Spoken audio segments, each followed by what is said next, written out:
Last chapter हमने start करना था एक्सटेंशंस ऑफ फील्ड। ये वैसे भी तो हमारे सिलेबस का भी लास्ट चैप्टर है। सबसे पहले इसकी definition, let F be a field. अगर एफ हमारे पास कोई फील्ड हो, मतलब वो फील्ड की सारी प्रॉपर्टीज़ को सेटिस्फाई करती हो, और के भी कोई ना कोई फील्ड हो, तो के एफ की एक्सटेंशन हो जाएगी जब जब एफ पूरे का पूरा के अंदर कंटेंड हो जाए। तो इसे हम कहेंगे के एक्सटेंशन फील्ड है किसकी, एफ की। यानी कि लेट सपोज ए और बी हमारे पास दो फील्ड्स हैं, तो बी ए की एक्सटेंशन है अगर ए पूरे का पूरा किस में कंटेंट होगा, बी में, या ए बी की एक्सटेंशन है जब जब बी पूरा किस में कंटेंट होगा, ए में। यानी कि सुपर सेट जो होता है वो एक्सटेंशन होता है और दूसरी फील्ड सादा फील्ड होती है। इस तरह से हम कहते हैं एक्सटेंशन ऑफ फील्ड। आगे आगे degree of extension, let K be an extension field over field F, then K is vector space over F. जो भी एक्सटेंशन फील्ड होती है ना, वो इस छोटी फील्ड के ओवर वेक्टर स्पेस भी होती है। अब वेक्टर स्पेस में कुछ एलिमेंट होते हैं, 2 4 5 10, कोई भी एलिमेंट, जितने उस वेक्टर स्पेस की डिग्री हो, जितने उसमें एलिमेंट हो, वही उस एक्सटेंशन की डिग्री होती है। ये इसकी डेफिनेशन थी। यानी कि इधर जिस तरह आपको ये एग्जांपल दी हुई थी कि एफ फील्ड है, के एक्सटेंशन है। अगर के एक्सटेंशन है तो ये आपके पास होनी है वेक्टर स्पेस। अगर ये वेक्टर स्पेस है तो इस वेक्टर स्पेस की कोई ना कोई डिग्री होनी है। जो इसकी डिग्री होनी है इस वेक्टर स्पेस की, वही इसकी डिग्री ऑफ एक्सटेंशन भी होनी है।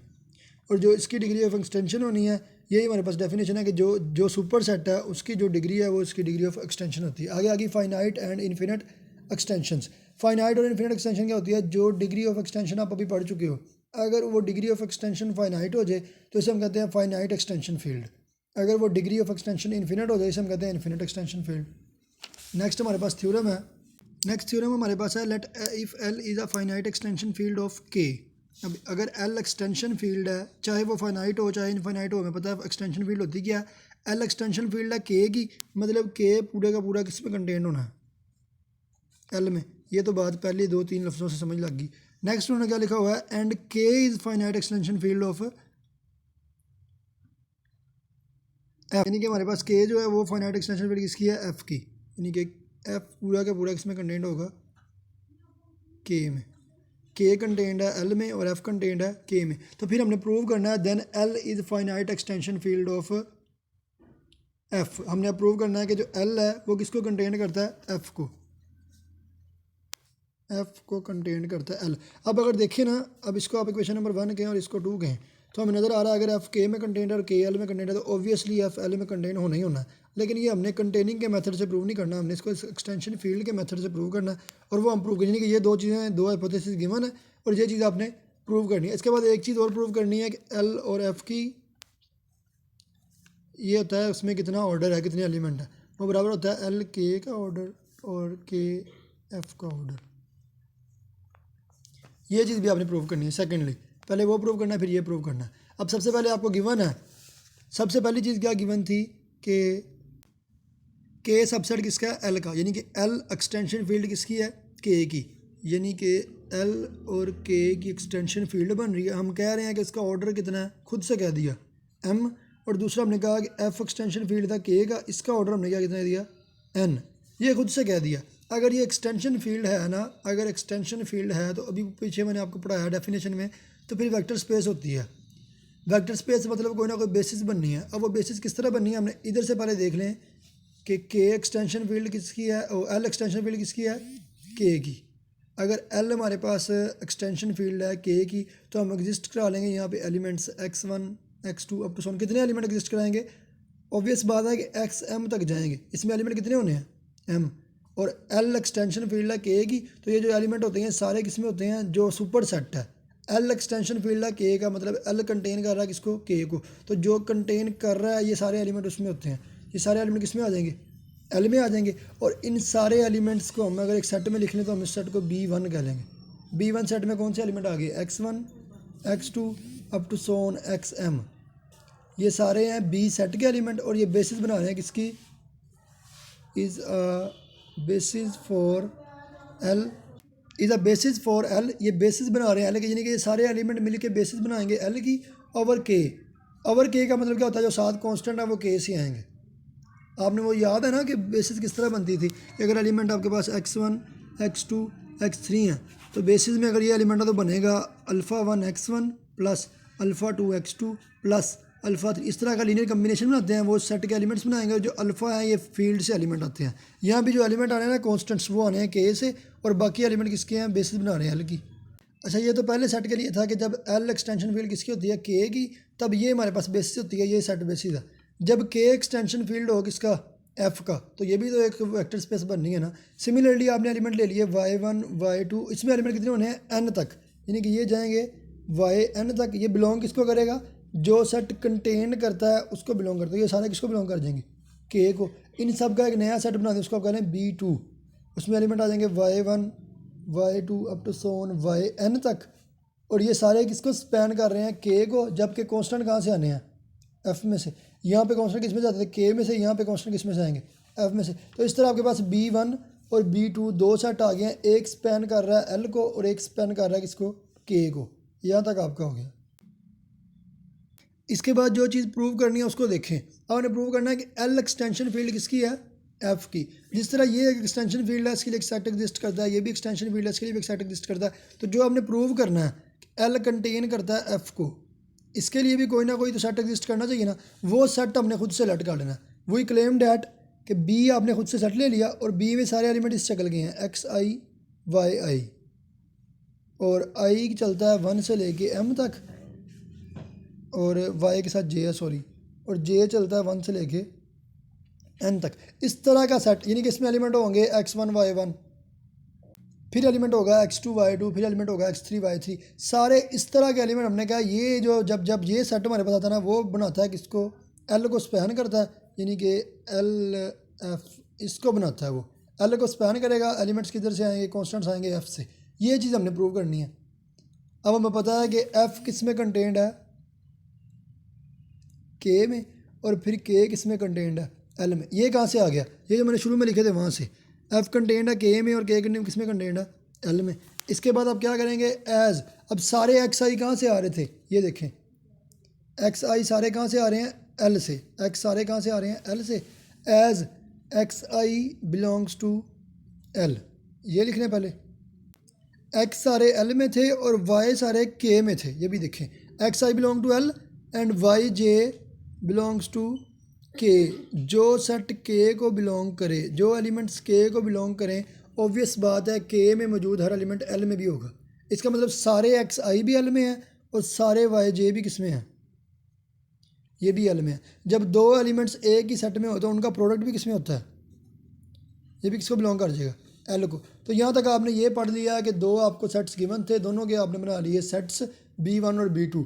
एक नया सेट b खुद से लेट किया, हमने प्रूव करना है कि ये स्पैन करता है एल को। लेकिन सबसे पहले आपने लिए एलिमेंट्स, उसके अंदर जो एलिमेंट पड़े हुए हैं एक्स और वाई, एक्स भी एल में है, वाई भी एल में है, तो एक्स वाई भी किस में होना है, एल में होना है। हमने यहाँ तक प्रूव कर लिया कि बी एक सेट है, इसको स्पैन प्रूव करना है। लेकिन एक बात हमें कन्फर्म है कि बी में जो एलिमेंट मौजूद हैं वो किसके हैं, वो एल सेट से आ रहे हैं। अब उन्हें प्रूव करना है कि वो क्या बना रहा है, बी हमारे पास क्या बनाता है, एक्सटेंशन फील्ड बनाता है। अगर एक्सटेंशन फील्ड बनाना तो उन्हें प्रूव करना है कि ये क्या बना दे, एक कि ये सेट हमारे पास स्पैन भी कर जाए एल को, और ये क्या हो जाए, लीनियर इंडिपेंडेंट भी हो जाए। यानी कि आपने बेसिस बनानी है। दरअसल स्पैनिंग की बात हो रही है, बेसिस की आपको डेफिनेशन याद होगी। बेसिस कब होती है, जब कोई सेट किसी चीज़ को स्पैन कर जाए और वो लीनियर इंडिपेंडेंट भी हो जाए। जब ये दो चीज़ें पूरी हो जाएंगी तो वो क्या प्रूव हो जाएगा हमारे पास, कि वो उसको स्पैन कर रहा है। हमने प्रूव करना था कि ये एल के एलिमेंट स्पैन हो जाए इस सेट से। तो हम क्या करेंगे, इसको सबसे पहले स्पैन प्रूव कर लेंगे, उसके बाद हम क्या प्रूव कर लेंगे, इसको लीनियर इंडिपेंडेंट प्रूव कर लेंगे। ये दोनों चीज़ों से बेसिस प्रूव हो जाती है। जब बेसिस हो वो एक्सटेंशन फील्ड जरूर होती है। हमने प्रूव दरअसल एक्सटेंशन फील्ड करनी है, लेकिन हम शो करा देंगे यहाँ पे एक बेसिस है। जब बेसिस हो तब एक्सटेंशन फील्ड होती है। अब सबसे पहले हम इसको प्रूव करेंगे स्पैन करता है कि नहीं करता।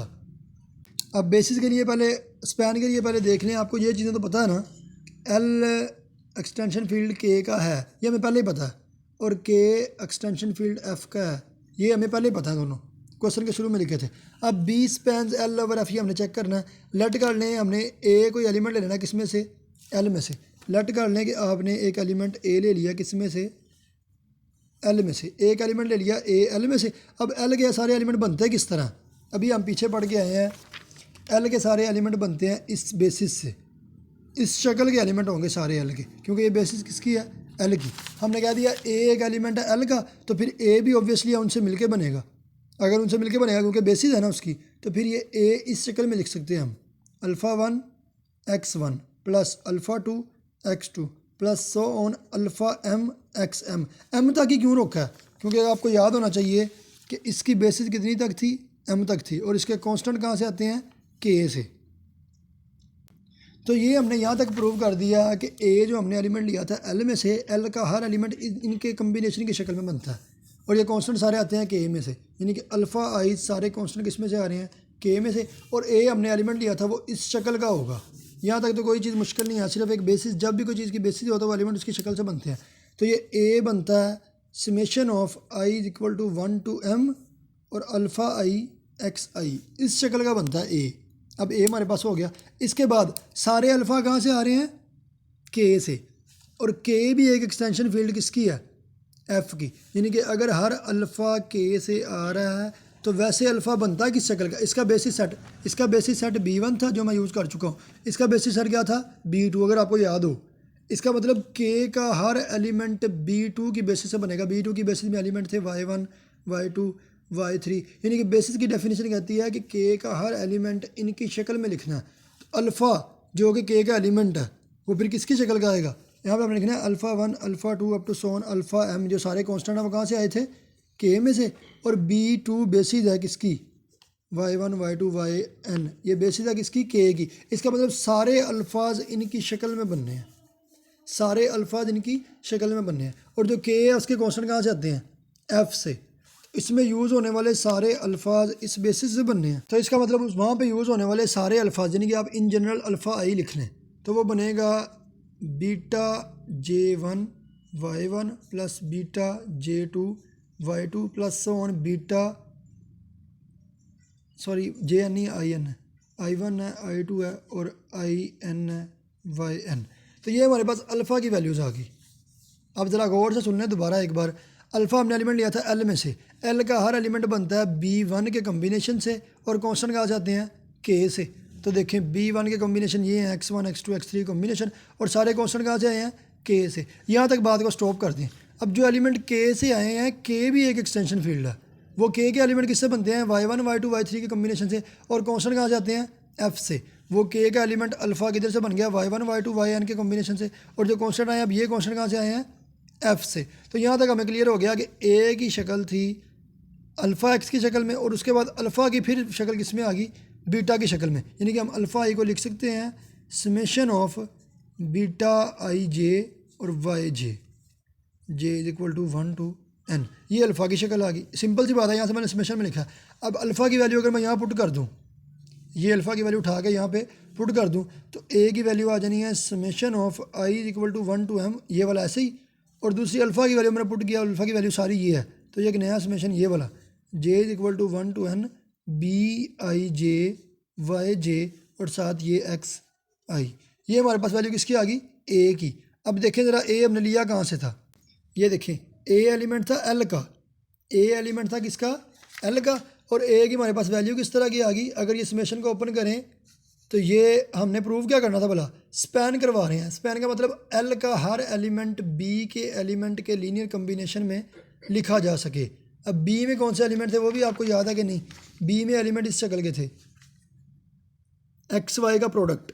एल का हर एलिमेंट बी के एलिमेंट के कम्बिनेशन में लिखा जा सके। अगर यहाँ पे वाई एक्स लिखा हुआ है तो मैं इसको लिख सकता हूँ पहला समेशन, दूसरा समेशन बीटा एक्स वाई।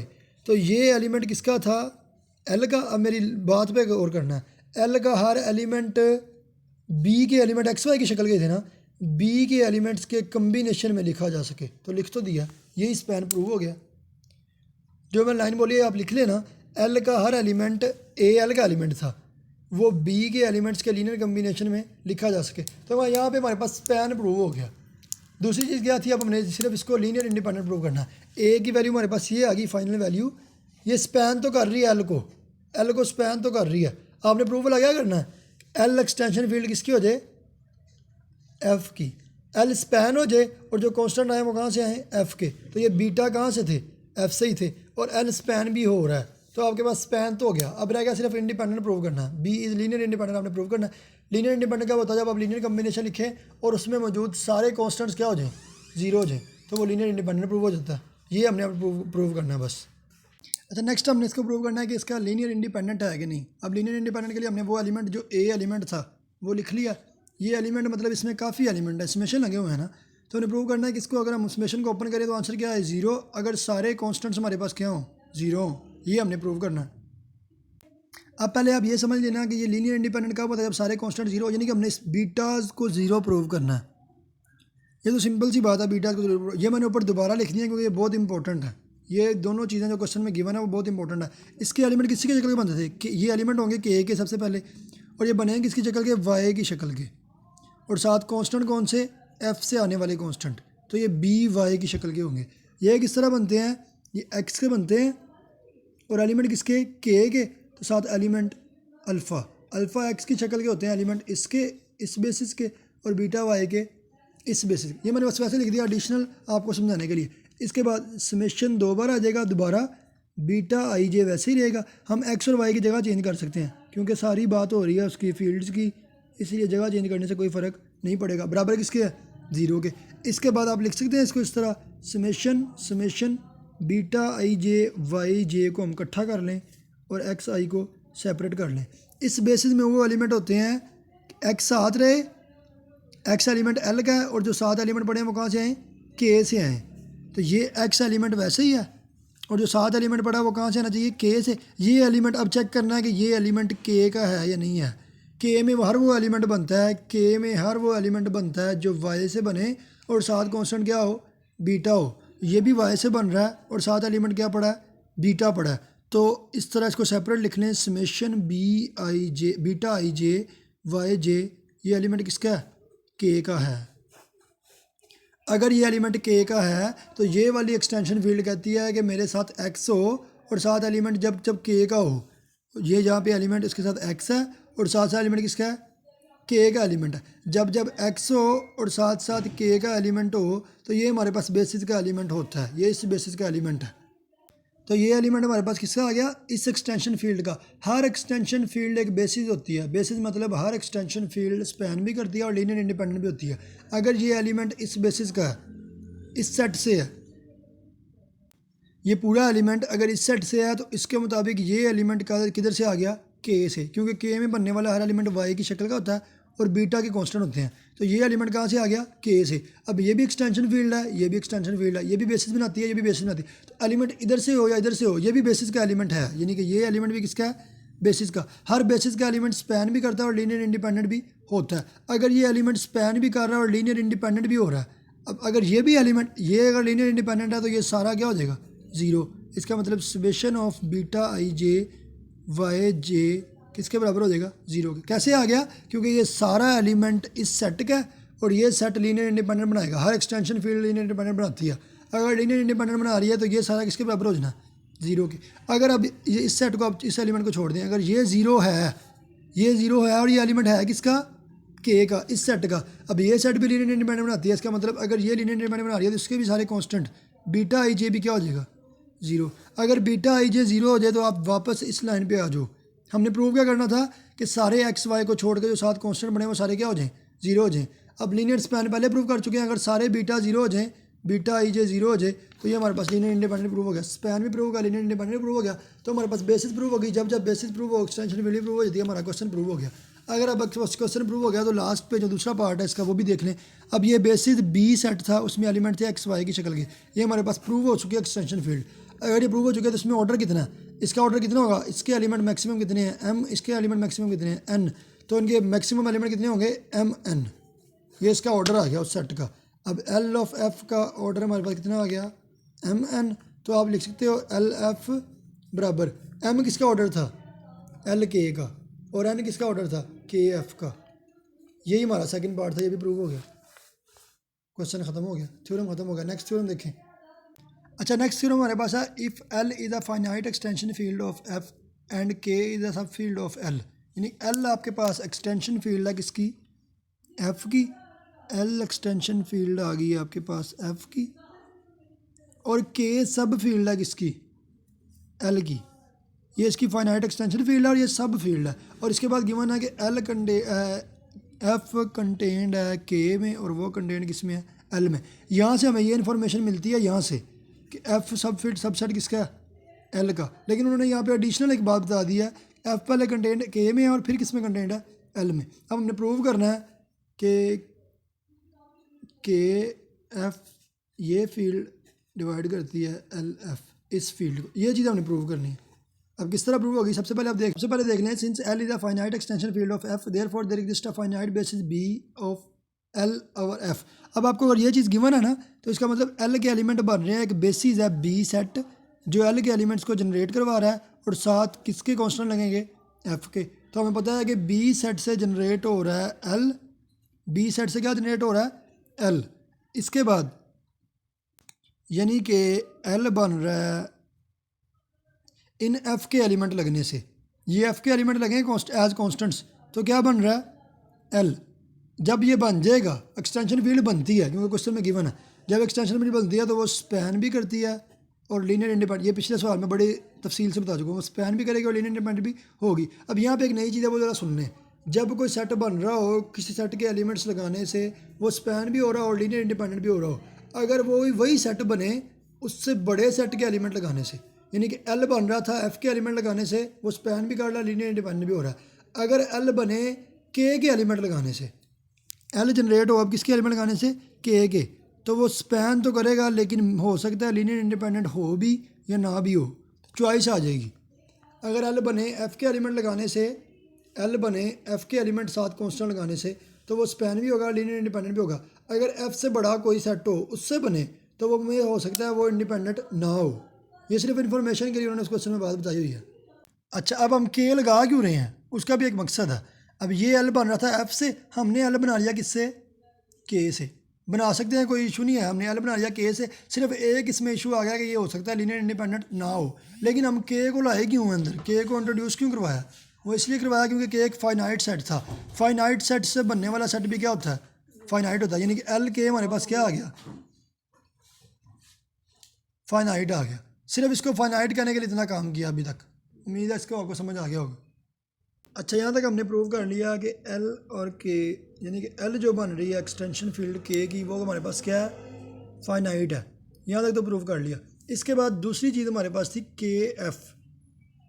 ये तो सिंपल सी बात है ना, के फाइनाइट था, एल के फाइनाइट प्रूव कर चुके हैं। अब जब के फाइनाइट है ना, तो इसकी कोई भी सब स्पेस हो, के से बनने वाली कोई भी एक्सटेंशन फील्ड हमेशा क्या होती है, फाइनाइट, क्योंकि के फाइनाइट है, इससे बनने वाली सारी भी क्या होनी है, फाइनाइट होनी है। अब ये भी फाइनाइट है, ये भी फाइनाइट है, इनको सिर्फ फाइनाइट प्रूव किया है, क्यों किया वो देख लें ज़रा। जो पहला थ्योरम आपने किया ना, पहला थ्योरम, उसमें आपको गिवन था कि पहली भी फाइनाइट है, दूसरी भी फाइनाइट है। इस क्वेश्चन में आपको गिवन नहीं था कि फाइनाइट है कि नहीं, तो आपने उनको फाइनाइट प्रूव कर लिया। इसके बाद आगे क्वेश्चन सेम है, आगे आपने क्वेश्चन खुद करना है, वही क्वेश्चन नंबर 1 सेम रिपीट हो जाना। नेक्स्ट हमारे पास डेफिनेशन है, let K be an extension field. अगर कोई एक्सटेंशन फील्ड हो एफ के about, then F of x, उसके अंदर से हमने कोई पॉलिनोमियल उठा लेना है एन डिग्री का, a n x power N plus a N minus one x power N minus one plus so on a naught. Suppose अब हमने लेट कर लिया, उस सारे की वैल्यू हमने एक वैल्यू ए पे फाइंड कर ली, इस सारे पॉलिनोमियल की वैल्यू। तो एफ ऑफ ए जो होगा ये हमारे पास क्या होगा, is called value of F of X, ये वैल्यू है उस पॉलिनोमियल की at X is equal to A. अब अगर उस ए को पुट करने से आंसर, उस पॉलिनोमियल का आंसर जीरो आ जाए, सोल्यूशन तभी होता है ना, किसी पॉलिनोमियल का सोल्यूशन वो होता है जिसको उसमें पुट करें आंसर क्या आ जाए, जीरो आ जाए। ये था पॉलिनोमियल, वो वैल्यू जिसको पुट करें और पॉलिनोमियल का आंसर जीरो आ जाए, उसे हम कहते हैं ये अलजेब्रिक एलिमेंट है।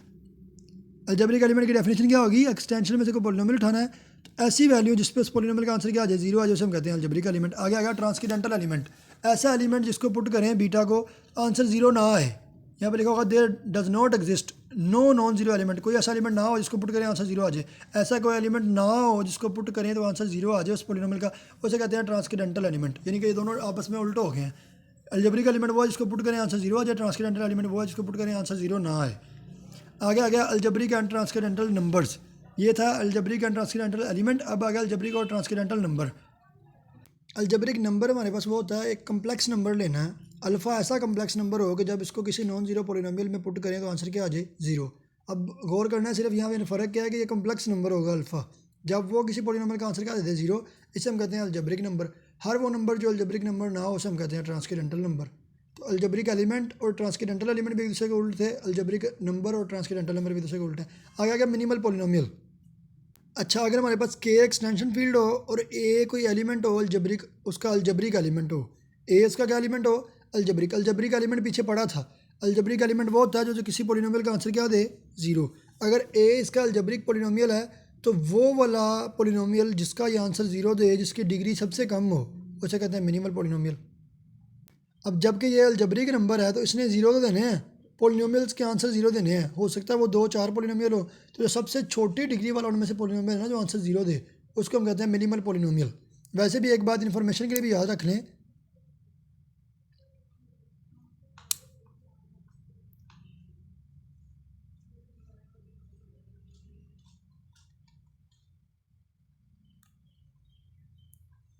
कि जो ए अलजबरिक एलिमेंट का ऑर्डर होता है ना, जो अलजबरिक एलिमेंट का ऑर्डर होता है ना, वही मिनिमल पोलिनोमियल का ऑर्डर होता है। ये बात आप याद रख लें। वैसे ही जो अलजबरिक एलिमेंट का ऑर्डर होता है वही मिनिमल पोलिनोमियल का ऑर्डर होता है, ये आगे यूज़ होनी है। नेक्स्ट थ्योरम हमारे पास है let K be an extension field of F and A belongs to K be an algebraic. अब ए उसका क्या है, अलजबरिक एलिमेंट है और F then the minimal polynomial satisfied by A. उन्होंने कहा वो पोलिनोमियल जो मिनिमल होगा, जो किससे सेटिस्फाई हो रहा है, ए से, वो क्या होता है, यूनिक। यूनिक का मतलब कोई एक होता है, मिनिमल पोलिनोमियल सिर्फ एक होता है, एक से ज़्यादा नहीं होता। अब हम क्या करेंगे, हम कंट्राडिक्शन पे दो मिनिमल पोलिनोमियल ले लेंगे, एफ ऑफ एक्स और जी ऑफ एक्स। हमने दो मिनिमल पोलिनोमियल ले लिए। एफ ऑफ एक्स की डिग्री भी कितनी है, एन, और जी ऑफ एक्स की भी डिग्री कितनी है, एन। यानी कि हमने कहा सबसे छोटी सॉल्व होने वाली डिग्री एन है, जो आंसर क्या देगी, ज़ीरो देगी। और वो एक नहीं है, वो दो हैं, एफ ऑफ एक्स भी है और जी ऑफ एक्स भी है। दो पोलिनोमियल ले लिए, अगर ये दोनों मिनिमल है तो दोनों का आंसर क्या आना है, जीरो आना है। ऑब्वियसली बाय मिनिमल की डेफिनेशन दोनों का आंसर क्या आना है, जीरो।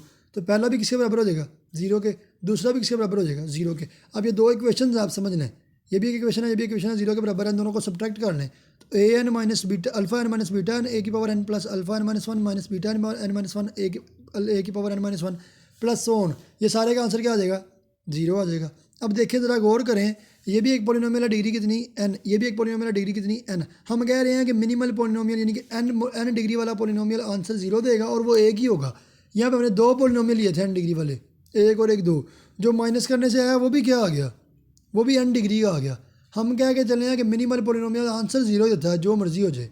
अगर आंसर जीरो देता है तो ये भी एन डिग्री का ही है, ये भी आंसर क्या देगा, जीरो ही देगा। इस पोलिनोमियल का आंसर जीरो कब आ सकता है, A N minus one A N minus two, ये तो जीरो हो ही नहीं सकते।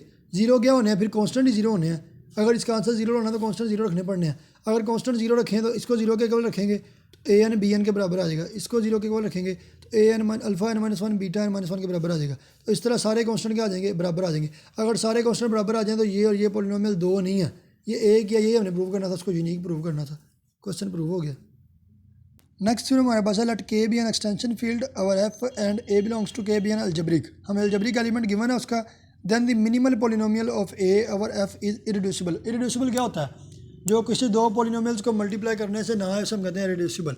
अगर यानी कि हमारे पास एफ ऑफ एक्स और जी ऑफ एक्स को मल्टीप्लाई करने से let's suppose H of x अगर आ जाए, तो ये एच ऑफ एक्स इरिड्यूसिबल नहीं है, ये रिड्यूसिबल है, क्योंकि दो को मल्टीप्लाई करने से आ रहा है। अगर ना आए, इनको मल्टीप्लाई करने से ये ना आए, फिर होता है इरिड्यूसिबल। ये हमने डेफिनेशन पढ़ी हुई थी। अब हमने प्रूव करना है कि लेट के एक्सटेंशन फील्ड है और अलजबरिक उसका एलिमेंट है ए, तो हमने प्रूव करना है कि उससे देन दी मिनिमल पोलिनोमियल, उससे बनने वाला मिनिमल पोलिनोमियल अभी आपको डेफिनेशन पढ़ाई है, वो इरिड्यूसिबल नहीं होगा। अब हम कंट्राडिक्शन पे ले लेंगे, अगर रिड्यूसिबल हो, लेट पी एक्स भी है मिनिमल पोलिनोमियल। हमने लेट कर लिया कि पी एक्स क्या है, एक मिनिमल पोलिनोमियल है। अगर आपके पास पी एक्स मिनिमल पोलिनोमियल है, आपने प्रूव करना है इरिड्यूसिबल हो। हमने कंट्राडिक्शन पे लिया रिड्यूसिबल नहीं है, ये रिड्यूसिबल है। अगर रिड्यूसिबल है तो कोई दो को मल्टीप्लाई करने से बन सकता है, तो ये दो को मल्टीप्लाई करने से बनेगा। अगर इरिड्यूसिबल नहीं है, रिड्यूसिबल है, तो ये दो को मल्टीप्लाई करने से बन गया। अगर बन गया, इसके बाद जब कोई पोलिनोमियल दो पोलिनोमियल्स को मल्टीप्लाई करने से आए ना, तो जीरो, इसकी डिग्री भी इससे कम होगी और इसकी डिग्री भी इससे कम होगी, क्योंकि मल्टीप्लाई कर रहे हैं। पोलिनोमियल मल्टीप्लाई होगा, अगर इसकी डिग्री 2 है, इसकी डिग्री भी 2 है, तो मल्टीप्लाई करने से डिग्री कितनी आनी है, 4। 2 भी 4 से कम है और 2 भी 4 से कम है। तो अगर ये इस तरह लिखे जा सकते हैं, तो एफ ऑफ एक्स की डिग्री भी पी ऑफ एक्स से कम है और जी ऑफ एक्स की डिग्री भी क्या है, पी ऑफ एक्स से कम है। अच्छा, इसके बाद इसमें डायरेक्ट ए पुट कर दें, ए पे इसने आंसर जीरो, ये मिनिमल पोलिनोमियल है ना। मिनिमल पोलिनोमियल का मतलब है कि पी ऑफ ए का आंसर क्या आना है, जीरो आना है। और मिनिमल का डेफिनेशन ये भी है कि ये मिनिमम है, ये सबसे छोटा पोलिनोमियल है, इससे छोटा कोई पोलिनोमियल एग्जिस्ट नहीं करता जो ए पे आंसर क्या देगा, ये हमारे पास बाय डेफिनेशन पहले ही याद है। अब इसमें ए पुट कर दें, तो पी ऑफ ए का आंसर क्या आ जाना है, F of A G of A. इसको जीरो के इक्वल करें, ये जीरो के इक्वल है ना, zero is equal to F of A G of A. जब दो नंबर जीरो के मल्टीप्लाई आंसर जीरो दे रहे हो, तो या एफ ऑफ ए का आंसर क्या है, जीरो है, और यह जी ऑफ ए का आंसर क्या है, जीरो है। हमने तो कहा था कि पी ऑफ ए से छोटा कोई पोलिनोमियल नहीं होना चाहिए जिसका आंसर क्या आ जाए, जीरो आ जाए, एफ भी पी से छोटा है, जी भी पी से छोटा है, दोनों के आंसर क्या आ रहे हैं? जीरो आ रहे हैं। तो ये हमारे पास कंट्राडिक्शन आ गई। हम इरिड्यूसिबल लेके चले हैं, वो कंट्राडिक्शन में रहूँगा, इसका मतलब और रिड्यूसिबल लेके चले, सॉरी, तो इरिड्यूसिबल प्रूव हो जाएगा, क्वेश्चन खत्म हो। नेक्स्ट हमारे पास डेफिनेशन है अलजेब्रिक एक्सटेंशन। एक्सटेंशन एक फील्ड होती है जो किसी फील्ड को कंटेन करे, आपको पहले ही पता है। Let K be an extension field over F, then K is called an algebraic extension over F if every element of K is algebraic. अगर उसमें मौजूद, उस एक्सटेंशन में मौजूद हर एलिमेंट क्या हो जाए? अलजेब्रिक एलिमेंट हो जाए। अलजेब्रिक एलिमेंट भी आपको पता है कि किसी पोलिनोमियल में पुट करें आंसर जीरो देते हैं, हम कहते हैं अलजेब्रिक एलिमेंट। तो अगर ऐसी एक्सटेंशन जिसमें मौजूद हर एलिमेंट अलजेब्रिक एलिमेंट हो जाए, हम कहते हैं अलजेब्रिक एक्सटेंशन। ऐसी एक्सटेंशन जिसमें मौजूद कोई एक भी ऐसा एलिमेंट आ जाए अलजेब्रिक ना हो, उसे हम कहते हैं ट्रांसकेंडेंटल एक्सटेंशन। तो अलजेब्रिक एलिमेंट भी था, अलजेब्रिक नंबर भी था, अब अलजेब्रिक एक्सटेंशन भी आ गया। ये तीनों की डेफिनेशन आपने याद रखनी है। आगे एग्जांपल आ गई, the field C of complex numbers is an algebraic extension of the field R then the real numbers whereas R is transcendental extension of Q. अच्छा, पहले आप एक कम्प्लेक्स नंबर की एग्जांपल ले लेंगे और प्रूव करना है वो अलजेब्रिक एक्सटेंशन है। अलजेब्रिक एक्सटेंशन का मतलब है कि वो आंसर जीरो दे। इसके बाद एक रियल नंबर में से एग्जांपल ले लेंगे जो कि रैशनल नंबर के साथ हो, रियल की रैशनल नंबर के साथ और कम्प्लेक्स की रियल के साथ, और प्रूव कर देंगे ये ट्रांसकेंडेंटल एक्सटेंशन हो, यानी कि ये आंसर जीरो ना दे। अब पहले कम्प्लेक्स वाली लेते हैं। आप एक्स अगर ले लेना, x is equal to A plus iota b, ठीक है। इसके बाद अगर आप इसको लिख लें एक्स माइनस ए, ये इधर आके बराबर आ जाएगा एओटा बी के, दोनों तरफ स्केयर ले लें तो एफ ऑफ एक्स का आपके पास आंसर आ जाएगा X square minus 2ax plus A square minus B square. जब ये आ गया ना आपके पास पोलिनोमियल, इसमें X is equal to A plus iota B put करें, आंसर क्या आ जाना? जीरो आ जाना। आप करके चेक कर लें, जब जब जीरो आ जाएगा क्या प्रूव हो जाएगा? अलजेब्रिक एक्सटेंशन प्रूव होगी। पहला पार्ट सिर्फ एग्जांपल है, इसको इस तरह सॉल्व करना है सिर्फ। सेकंड पार्ट क्या था कि आपने प्रूव करना है कि आर जो है वो क्यू के लिहाज से क्या बनाती है? ट्रांसकेंडेंटल बनाती है। ट्रांसकेंडेंटल एक्सटेंशन के लिए आप लिख लेंगे एफ ऑफ एक्स, खुद से लिखा है एफ ऑफ एक्स बराबर किसके आ जाएगा? X square minus 3। अब इसका आंसर जीरो आना चाहिए। जीरो कब आता भला? जब एक्स को क्या पुट करना पड़े? 3 स्केयर रूट। जबकि हमने नंबर रियल में प्रूव करना है और नंबर लेना रैशनल में से। एफ को रियल को प्रूव करना है ओवर क्यू, तो ये रैशनल नंबर तो नहीं है, इसका आंसर जीरो आ रहा है। लेकिन जब क्या पुट करें? इरैशनल नंबर प्रूव पुट करें, जबकि हम तो रैशनल पुट करना चाहते थे, तो इसलिए इसका कभी भी आंसर जीरो नहीं आ सकता रैशनल पुट करने से, इसलिए ये ट्रांसकेंडेंटल है, प्रूव होगी। नेक्स्ट हमारे पास डेफिनेशन है let K be an extension field of F and A belongs to K then C be a collection of all subfields. अब जब ये के हमारे पास एक्सटेंशन फील्ड है, फील्ड तो है ना, उसकी सब फील्ड्स ले लो और उन सब फील्ड्स का इंटरसेक्शन ले लो। उन सब फील्ड्स का क्या ले लो? इंटरसेक्शन ले लो। इज सब field of F containing F and this सब फील्ड इज डिनोटेड बाय, तो वो जो इंटरसेक्शन ऑफ सब फील्ड है उसको हम कहते हैं एफ ऑफ ए से डिनोट कर लेते हैं।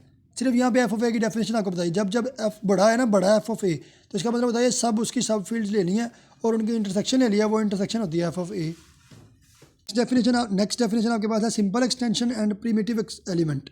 सिंपल एक्सटेंशन क्या होती है? Let K be an extension field, अगर के आपके पास एक्सटेंशन फील्ड है और ए उसका कोई एलिमेंट है, ऐसा एलिमेंट है कि जब जब उसको एफ ऑफ ए लें तो वो किसके बराबर आ जाए? के। अब एफ ऑफ ए क्या बोला? उसकी सारी सब फील्ड्स का इंटरसेक्शन है। अगर वो किसी नंबर के बराबर आ जाए तो इसे हम कहते हैं सिंपल एक्सटेंशन। अदरवाइज वो क्या होती है? वो होती है प्रीमिटिव एलिमेंट। अगर वो ए पुट करने से एफ ऑफ ए का आंसर आ जाए के तो होती है सिंपल एक्सटेंशन, अगर ना हो तो होती है प्रीमिटिव एलिमेंट। नेक्स्ट डेफिनेशन हमारे पास है algebraic of degree N. Let K be an extension field of field F and A belongs to K, then A is algebraic over F of degree N if it satisfies a non zero polynomial of degree less than N. कोई number A अगर आपके पास algebraic element हो तो वो algebraic of F हो जाता है जब जब वो उस एन से छोटे भी किसी डिग्री के पोलिनोमियल को क्या करे? सेटिस्फाई करे। सेटिस्फाई का मतलब होता है आंसर जीरो दे। हमने पीछे पढ़ा था ना, जब ए की डिग्री एन हो तो मिनिमल पोलिनोमियल की डिग्री भी कितनी होती है? एन। अब यहाँ पे मिनिमल पोलिनोमियल की बात नहीं हो रही, यहाँ पे बात हो रही है कि उससे छोटे, उस डिग्री से छोटे किसी पोलिनोमियल को अगर सेटिस्फाई करे तो हम कहते हैं अलजेब्राइक ऑफ एफ। यही हमने प्रूव करना क्वेश्चन, सॉरी यही डेफिनेशन थी। नेक्स्ट थ्योरम पेज नंबर 182 पे अंदर से 2-4 सवाल हैं जो नहीं आते, वो मतलब वो आपने खुद करने हैं। Let K be an extension field of field F and A, then A belongs to K is an algebraic over F if and only if F of A is finite extension field. हमने prove करना है F of ए को finite extension जब जब हमारे पास ए क्या हो? Algebraic हो, और ए को फिर अलजेब्रिक करेंगे जब जब एफ ऑफ ए क्या हो? Finite extension. Suppose that A is algebraic, हमने कह दिया कि ए हमारे पास क्या है? अलजेब्रिक है और डिग्री उसकी कितनी है? एन। जब जब ए अलजेब्रिक है, डिग्री एन है, तो वो एक पोलिनोमियल को सॉल्व करेगा। पीछे 2-4 पेजेस पीछे ना वो डेफिनेशन हमने पढ़ी थी कि जब जब अलजेब्रिक की डिग्री एन हो तब वो उस पोलिनोमियल को सेटिस्फाई करता है जिसकी डिग्री क्या हो? लेस देन एन हो। तो वो उस पोलिनोमियल को सॉल्व करता है जिसकी डिग्री क्या हो? जब अलजेब्रिक की डिग्री गिवन हो जाए ना एन, तो अब वो n-1 या उससे छोटे पोलिनोमियल को सॉल्व करता है। अब हमें पता है कि डिग्री इसकी इतनी है n, हमने प्रूव करना है एफ ऑफ ए क्या है, फाइनाइट एक्सटेंशन है। पीछे ही पढ़ के आए हैं एफ ऑफ ए को अगर फाइनाइट एक्सटेंशन प्रूव करना है तो हम इसको स्पैन और लीनियर इंडिपेंडेंट प्रूव करते हैं तो फाइनाइट एक्सटेंशन प्रूव हो सकता है। तो अब हमने एफ ऑफ ए को फाइनाइट एक्सटेंशन प्रूव करना है। एफ ऑफ ए को फाइनाइट एक्सटेंशन के लिए हम करेंगे इसको स्पैन कर देंगे और लीनियर इंडिपेंडेंट प्रूव कर देंगे। एफ ऑफ ए होता क्या है, एफ ऑफ ए में पता है कि सब स्पेसिस का और सब फील्ड्स का इंटरसेक्शन होता है। तो अब एफ ऑफ ए को जिसको हमने प्रूव करना है फाइनाइट एक्सटेंशन, सबसे पहले इसको प्रूव करना है स्पैन। तो हमने एफ ऑफ ए को खुद से लिख लिया, beta not plus beta 1 A plus beta 2 A square plus on beta n-1 A n-1। जानबूझ के n-1 तक चले हैं, हमने खुद से लिख लिया जिसके बराबर है। अगर कोई एलिमेंट किसी के बराबर हो तो इसका मतलब एफ ऑफ ए में मौजूद हर एलिमेंट इनकी शक्ल से बनता है। तो स्पैन तो यहाँ पे क्लियर हो गया, खुद से n-1 तक लिख के हमने इसको स्पैन करवा लिया n-1 तक। n-1 तक ही क्यों लिखा है वो भी आपको बाद में समझ आ जाएगी, क्योंकि जब जब डिग्री n हो तो n-1 तक ही सेटिस्फाई होता है, इसलिए जानबूझ के यहाँ पे लिखा है n-1 तक। स्पैन हो गया। अब रह गया हमारे पास कि ये लीनियर इंडिपेंडेंट है या नहीं है। अब हमने शो करना है ये सारे सेट्स से सारे वेक्टर्स लीनियर इंडिपेंडेंट है या नहीं है, चेक कर लेते हैं। To show that 1 a square up to so on n-1 is linear independent, हमने लेट कर लेना है वहाँ पे constants alpha not alpha 1 alpha 2 plus so on alpha n-1 तक। ये सारे हमने कॉन्स्टेंट खुद से ले लिए। जब कॉन्स्टेंट लेंगे तो अब अल्फ़ा नॉट मल्टीप्लाई होगा 1 से प्लस अल्फ़ा 1 मल्टीप्लाई होगा ए से प्लस अल्फ़ा 2 मल्टीप्लाई होगा ए स्केयर से plus so on alpha n-1 multiply होगा ए n-1 से, और आंसर क्या है, 0 है। लीनियर इंडिपेंडेंट चेक करने के लिए अगर हम इसको 0 रखें तो सारे कॉन्स्टेंट अब क्या होने चाहिए, 0 होने चाहिए। अब सारे कॉन्स्टेंट 0 होने चाहिए क्योंकि ये पॉलिनोमियल है कितनी डिग्री का, n-1 का। अभी पीछे पढ़ गए हैं जब जब अलजबरिक एलिमेंट की डिग्री n हो तो पॉलिनोमियल n-1 या इससे छोटे सारे क्या होते हैं, सेटिस्फाई होते हैं। अगर ये एक n-1 डिग्री का पॉलिनोमियल है सेटिस्फाई होगा इसका मतलब इसका आंसर क्या आएगा, 0 आएगा। किसी पॉलिनोमियल का आंसर 0 कब आता है, अब ये ए स्केयर ए क्यूब ये तो 0 है नहीं, तो ऑब्वियस बात है आंसर तब भी 0 आना जब सारे अल्फ़ा क्या होने हैं, 0। तो अल्फ़ा ही क्या हो गए, 0 हो गए। अब हम लेके चले हैं इसकी डेफिनेशन, ये प्रूव क्या हो गया, लीनियर इंडिपेंडेंट प्रूव होगा। लीनियर इंडिपेंडेंट कब होता है, जब सारे अल्फ़ा क्या होते हैं, 0 होते हैं। अब ये हमारे पास स्पैन तो पहले ही था, लिखे इस तरह था कि स्पैन हो रहा है, सारे अल्फ़ा 0 हो गए तो ये हमारे पास लीनियर इंडिपेंडेंट भी प्रूव हो गया। जब लीनियर इंडिपेंडेंट भी होगा स्पैन भी होगा, ये बेसिस बना दी। जब बेसिस बना दी तो फाइनाइट एक्सटेंशन होता ही होता है। तो हमारे पास पहला पार्ट हल हो गया। सेकंड कन्वर्सली में अब हमारे पास क्या है, अगर ये फाइनाइट एक्सटेंशन फील्ड है तो हमने इसको अलजबरिक एलिमेंट हमने प्रूव करना है। अगर ये फाइनाइट एक्सटेंशन फील्ड है ना तो इसका मतलब एफ ऑफ एक फाइनाइट एक्सटेंशन फील्ड बना रही है एफ के साथ, और उसकी हमने कह दिया ऑर्डर कितना है, एन, क्योंकि फाइनाइट है हमने कह दिया कोई एक ऑर्डर एन कह लें। अब जब जब ऑर्डर एन हो, जब फाइनाइट एक्सटेंशन फील्ड हो, फाइनाइट एक्सटेंशन फील्ड हो ना ऑर्डर एन की, तो मतलब वो ऑर्डर एन तक वो क्या करा रहा है, स्पैन भी कर रहा है और लीनियर इंडिपेंडेंट भी हो रहा है। फाइनाइट एक्सटेंशन होना या स्पैन और लीनियर होना एक ही बात है, बहुत बार बता चुके हैं। अगर लीनियर इंडिपेंडेंट बन रहा है एन एलिमेंट्स तक, अगर एलिमेंट हो जाए n+1, अगर एन एलिमेंट तक कोई चीज़ लीनियर इंडिपेंडेंट हो ना तो n+1 तक वो लीनियर डिपेंडेंट हो जाती है।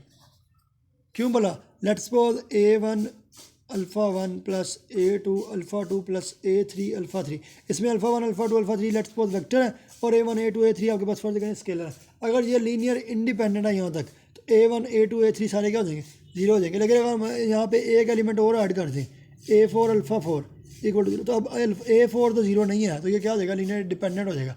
जब जब एलिमेंट n से बढ़ जाएँ तो लीनियर इंडिपेंडेंट लीनियर डिपेंडेंट में चेंज हो जाती है। अब हमें पता है इसका ऑर्डर कितना, हमने कह दिया कि इसकी फर्ज करें फाइनाइट एक्सटेंशन फील्ड का ऑर्डर कितना था, n। अगर एलिमेंट हमारे पास कितने हो जाए, n+1 एक बढ़ा लें तो वो लीनियर इंडिपेंडेंट ही रहेगा, वो लीनियर डिपेंडेंट हो जाएगा। जब लीनियर डिपेंडेंट हो जाएगा इसके बाद आप एलिमेंट लेट कर लें। अब पीछे एलिमेंट थे n-1 तक, अब यहाँ पे आपने अपने खुद से एलिमेंट ले लिए 1 a square up to so on an तक, और इसके लिए कॉन्स्टेंट्स भी हो जाएंगे फिर r0 r1 up to so on rn तक, ये खुद से लिए हुए हैं सारा कुछ। अगर लीनियर डिपेंडेंट है तो इनको सबको मल्टीप्लाई करने से आंसर क्या आना है, 0। डिपेंडेंट की डेफिनेशन है सारे कॉन्स्टेंट 0 नहीं होते, लेकिन आंसर क्या आता है, 0 आता है। अब अगर इसका आंसर 0 आ रहा है, लीनियर डिपेंडेंट की डेफिनेशन से इसको 0 लिखा है, लेकिन अगर इसका आंसर 0 आ रहा है इसका मतलब ए इसको सेटिस्फाई कर रहा है ना। हर वो वैल्यू जिसको किसी पॉलिनोमियल पुट करें आंसर 0 आ जाए उसका सेटिस्फेक्शन रिजल्ट होता है, इसका मतलब ए इसको सेटिस्फाई कर रहा है। जब जब ए किसी पॉलिनोमियल को सेटिस्फाई करे और उसका आंसर 0 आ जाए तो यही तो अलजबरिक की डेफिनेशन है। वो नंबर जो किसी पॉलिनोमियल में पुट करें और आंसर 0 दे, हम कहते हैं वो नंबर उसका अलजबरिक है। तो ए यहाँ पे अलजबरिक प्रूव हो जाएगा। यहाँ पे हमारे पास क्वेश्चन खत्म हो गया, यानी कन्वर्स भी पूरा होगा। जब एफ ऑफ ए हमारे पास आ जाए finite dimensional field, finite extension field, तो हमारे पास प्रूव हो गया। वो क्या हो गया, हमारे पास ए जो है वो अलजबरिक एलिमेंट प्रूव हो गया। नेक्स्ट थ्योरम हमारे पास पिछले थ्योरम का जो कन्वर्सली वाला पार्ट है ना, सिर्फ वही पार्ट है। Let K be an extension field of F then K is algebraic extension of F. हमने प्रूव करना है कि अगर के हमारे पास एक्सटेंशन फील्ड गिवन हो तो हमने उसको अलजेब्रिक एलिमेंट प्रूव करना है। Suppose that a finite extension field हमने लेट कर लिया कि फाइनाइट एक्सटेंशन फील्ड है के एफ से, और उसका नंबर उसमें कितने एलिमेंट है, एन एलिमेंट है। Then K is a finite extension vector space over F. अच्छा, अगर हमारे पास अब के वो क्या है, फाइनाइट वेक्टर स्पेस बन गया तो वो क्या बनाएगा, लीनियर इंडिपेंडेंट एलिमेंट बनाएगा। अगर उसका पास हमारे पास ऑर्डर एन है, एन तक वो लीनियर इंडिपेंडेंट होगा। लेकिन अगर एलिमेंट की हम कितने ले लें, n+1 ले लें, एक बढ़ा के ले लें, मोड 1 एलिमेंट ले लें, तो वो क्या हो जाएगा, लीनियर डिपेंडेंट हो जाएगा। अब अगर हमारे पास वो लीनियर डिपेंडेंट है n+1 एलिमेंट्स के लिए, n+1 एलिमेंट हम ले लेंगे 1 a up to so on an तक। अब ये an तक ये एलिमेंट और ये n+1 एलिमेंट टोटल। तो अगर ये n+1 एलिमेंट होने के लिए हमने अपने पास खुद से लेने हैं स्केलर्स भी, r0 r1 up to so on rn। इनको मल्टीप्लाई करेंगे क्योंकि ये लीनियर डिपेंडेंट है, तो इसका आंसर क्या आना है, 0 क्या आना है। अगर आंसर 0 आएगा तो ये एक पोलिनोमियल भी है जो किससे सॉल्व हो रहा है, ए से। हर वो पोलिनोमियल जो किसी नंबर से सॉल्व हो जाए तो वो नंबर क्या हो जाता है, अलजेब्रिक हो जाता है। यही हमने प्रूव करना था, वो क्या हो जाए, अलजेब्रिक प्रूव हो जाए। अब अगर हमारे पास यहाँ पे ए है तो ए क्या प्रूव हो जाएगा, अलजेब्रिक, क्योंकि ए आर्बिट्रेरी था। तो उसका मतलब कोई भी एलिमेंट आप लोगे इस एक्सटेंशन फील्ड में से तो वो क्या प्रूव हो जाएगा, अलजेब्रिक। और अलजेब्रिक एक्सटेंशन कब होती है, जब उसमें मौजूद हर एलिमेंट क्या हो जाए, अलजेब्रिक। ए लिया, ए भी अलजेब्रिक। अगर फर्ज करें हम यहाँ पे बी लेते हैं, बी भी अलजेब्रिक। तो इस तरह हम कोई भी एलिमेंट उठाएंगे वो हर एलिमेंट क्या प्रूव हो जाएगा, अलजेब्रिक। जब सारे एलिमेंट अलजेब्रिक हो जाएंगे तो अलजेब्रिक एक्सटेंशन प्रूव हो जाएगी। यही थ्योरम था आपका। अच्छा, इसके बाद हमने लास्ट थ्योरम करना है पेज नंबर 188 पे। और ये थ्योरम रिपीट हो गया, ये हमने पहले भी किया हुआ है, पिछली वीडियोज़ में भी आपको मिल जाएगा, पहली दूसरी वीडियो में। पेज नंबर 20 पे जो थ्योरम है ना, let F be a field an non zero polynomial f of x belong to F of degree n at most have n roots in F. ये हमने पहले किया हुआ है, वही आपने theorem same as it is कर लेना। तो ये करके आपका चैप्टर एक्सटेंशन ऑफ फील्ड भी आपका चैप्टर कंप्लीट हो जाएगा। सिर्फ 3-4 सवाल हैं जो अंदर से हमने नहीं किए, बाकी सारे कंप्लीट हो चुका है।